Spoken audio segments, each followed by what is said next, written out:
जी, अस्सलाम वालेकुम। मेरा नाम यास्मीन बीबी है। मैंने शुगर भी तो एलर्जी भी तो गुर्दे मेरे फेल हो गए। अल्लाह दी बात मेरे करम कीता मैंने दवाइयां आज समझियां तो मैं बड़ी मेरी तबीयत खराब है, कोई वाली वारस भी नहीं मेरा। डॉक्टर दवाइयां लेके इतनी ना तो मेरी हिम्मत कोई नहीं। अल्लाह पाक मेरा इंतज़ाम तो करे, दवाइयां मेरे ना आ जान तो मैं तो ठीक हो जाऊँ। अच्छा अच्छा, डॉक्टर आख्या भाई ये दवाई खाओ, अल्लाह करसी तो ठीक हो जा सारे। दवाई नहीं आई, ना कोई मैंने किसी दवाई लागती।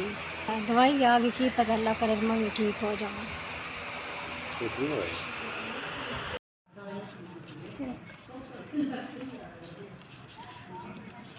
दो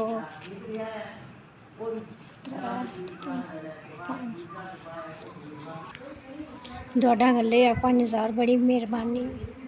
मेरा कोई इलाज नहीं, गुर्दे मेरे फेल हो गए ना, शुगर है मैंने ते फिर एलर्जी है मेरा कोई कमाने वाला नहीं, कोई वाली वारस नहीं। अल्लाह पाक तुहाडी वड्डी जिंदगी करे, अल्लाह ताला तुहानू चोखा देवे, अल्लाह इतना देवे जितना नहीं पानी में शाला जग मुथाज होए, अल्लाह इतना देवे तुहानू। मेरा तो सब कैड़ लेइए भला होवे शाला, गला भला होवे तुसां मैनू दवाई दे पैसे दित्ते, मेरा कोई वारस नहीं।